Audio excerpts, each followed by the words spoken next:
bridge the two things. You're obviously not thinking true polar opposites. You just don't have them defined very well. Okay? Now here he is saying that Christianity is going to hurt you.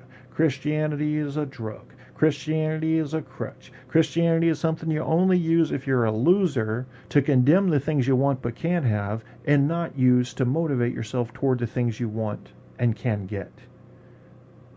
And now he's saying, look at all the good Christianity does. What a weird twist. I mean, this is part of how he was at odds with himself. So let's keep it going. Culture should replace scripture. However, Nietzsche was deeply suspicious of the way his own era was handling culture. He believed the universities were killing the humanities, turning them into dry academic exercises, rather than using them for what they were always meant to be, guides to life. He admired the way the Greeks had used tragic drama in a practical, therapeutic way, as an occasion for catharsis and moral education, and wished his own age to be comparably ambitious. And catharsis, I don't like it when people use big words and they don't have to. It's basically an emotional and intellectual puking to get things out, to cleanse yourself of, and also to define what they are, and that type of deal. He called for a reformation in which people, newly conscious of the crisis brought on by the end of faith, would fill the gaps created by the disappearance of religion with philosophy and art. Every era faces particular psychological challenges, thought Nietzsche, and it's the task of the philosopher to identify and help solve these. For Nietzsche, the 19th century was reeling under the impact of two developments, mass democracy and atheism. The first threatened to unleash torrents of undigested envy, the second to leave humans without guidance or morality.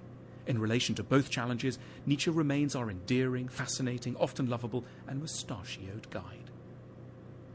Yeah, mustachioed. And only the mustachioed eat the pistachios. That's how that whole thing started. I made that up. So what a guy, huh? And he was worried about democracy and worried about the ongoing influence of religion.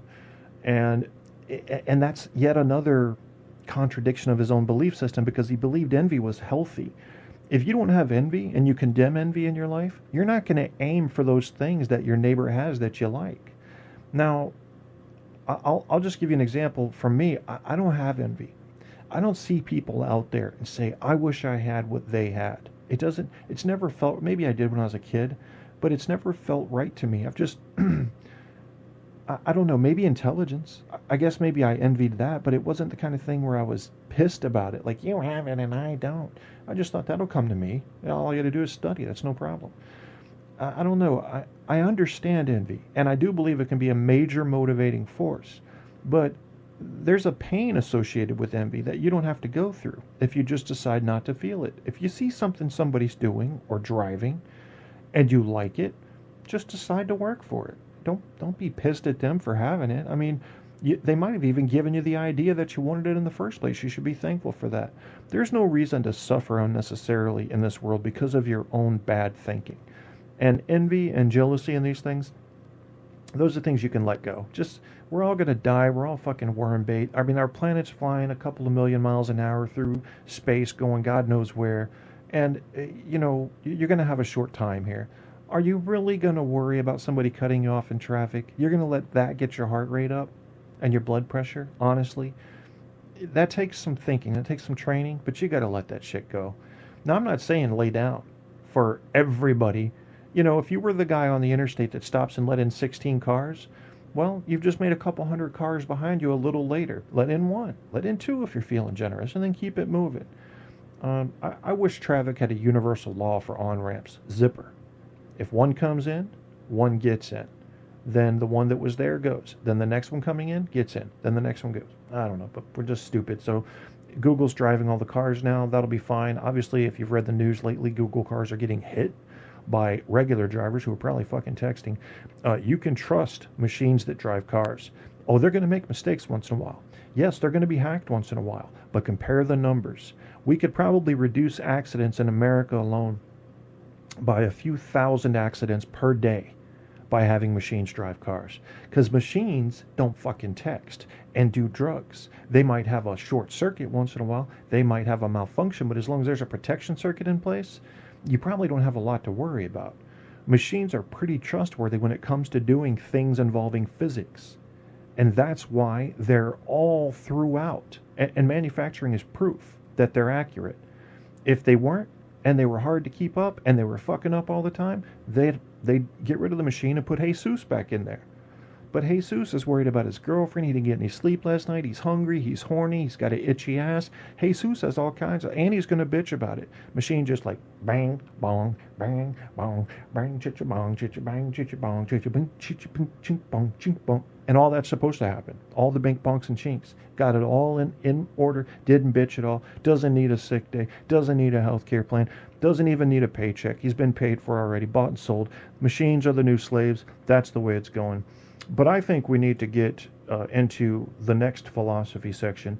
And this is interesting because here we have a redneck approach, if I may. And I know it's kind of judgmental, but I mean, really, I'm not judging.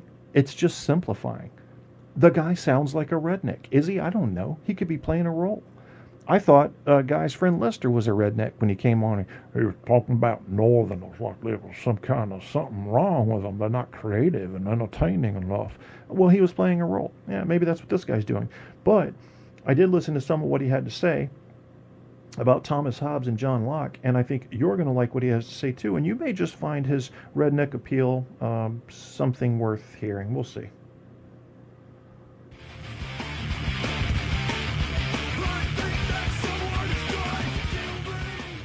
Hey there, it's education time.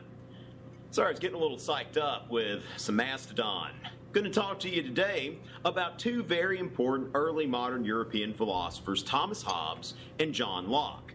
Now, this one goes out to @OneRepublican79, who asked on Twitter, "Hello, I was wondering if I could request a video on Thomas Hobbes versus John Locke. My test is coming up at the end of this week."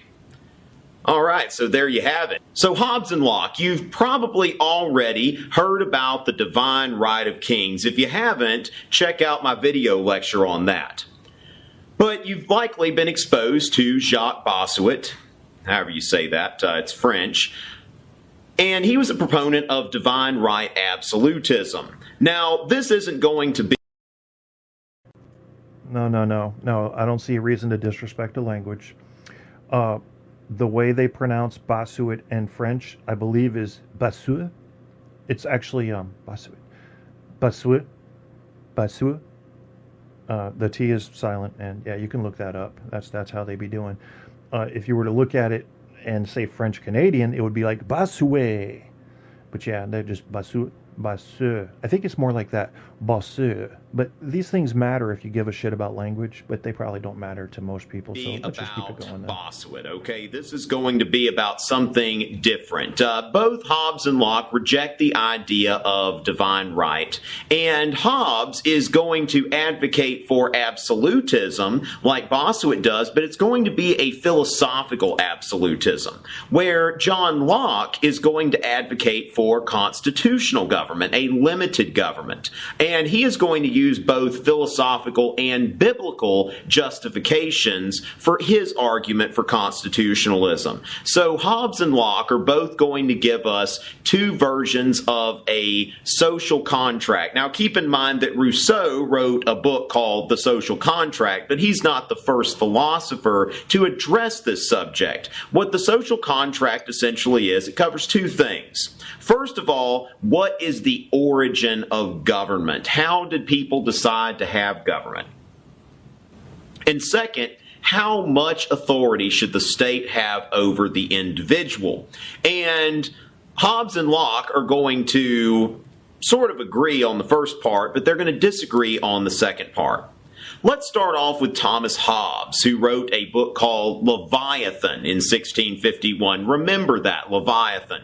All right, remember that, Leviathan. Now, this guy just reminded me of that last thing I wanted to tell you guys that really annoys me in discussions. There is this thing going around where everybody's qualifying quantity now. Sort of and kind of. Do you remember when sort of and kind of were used properly? Somebody said, "Is your back hurting you today?" Sort of. Are you happy right now? Kind of. That made sense. Now, there's this, I'll tell you what happened. It changed. People were using apparently. Now, apparently is one of the most intelligent words you can use if you're not certain about something. However, a lot of times it's not necessary. If a police comes up and says, "What did you just see out your front window?" And you could say, "Apparently some guy ran up, grabbed my porch rails, unscrewed them, and ran off with them." Because it might not be exactly what you saw. It all happened fast. So you say, apparently. It's a qualifier. It's a smart qualifier. But there are people who say it at the beginning of every sentence. That's not necessary. We know you don't mean literally on everything, so you don't have to specify apparently on everything. Well, that changed. Now it's the kind of, sort of.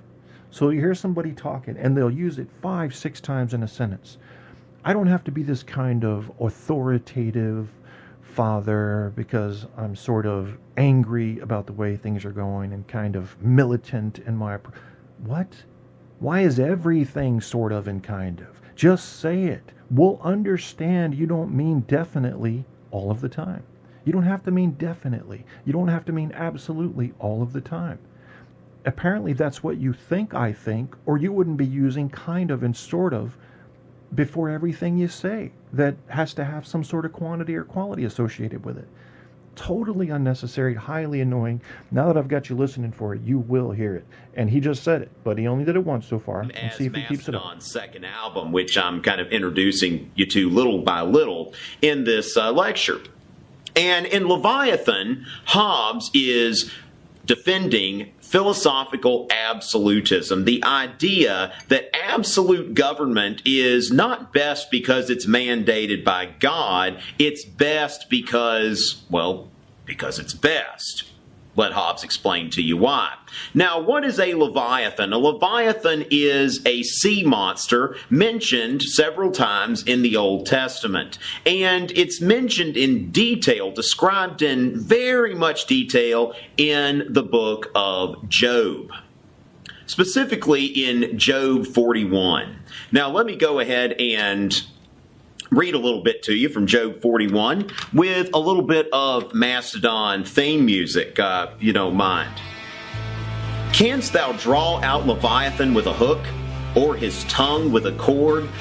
Will he make many supplications unto thee? Will he speak soft words unto thee? The answer to all those questions is unequivocally no. The Leviathan is not going to be caught with a hook, and he's not going to beg you for things, and he's not going to make requests. Wilt thou play with him as with a bird, or wilt thou bind him for thy maidens? No, don't try that. I wouldn't recommend it. Lay thine hand upon him. Remember the battle. Do no more. You may try to cross the Leviathan, but you will learn your lesson, and if you battle with that Leviathan one time, you will not do it again. Now, Hobbes is writing about this Leviathan because this is the sort of ruler that he would like to see, the sort of ruler that he thinks is necessary in order to keep us from destroying each other. Hobbes' view of the world before government was a state of nature, which Hobbes refers to specifically as a state of war of all against all. Those of you who have trouble with the English language and would like to see it translated into Latin, here it is. Bellum omnium contra omnes, a war of all against all. But if you could write this on your AP Euro FRQ or something like that, that would really make an impression. Bellum omnium contra omnes. And isn't it annoying to hear people from the South speaking Latin? Before government, life in this state of nature, in this state of war, all against all, that life was solitary, poor, and let me just qualify that, because goddamn it, look, I don't have a problem with people from the South. But why you gotta add syllables into words? How can yes be 2 syllables? You just took more of my time than was necessary. Yay-yus. No, it's not yay-yus. Yes. Yes, say it. Say it over and over till you get it right. Yes. Now, people might say, well, that lacks flavor, Kevin, if everybody sounds the same. I happen to like people with no accent, as I judge it, and my zero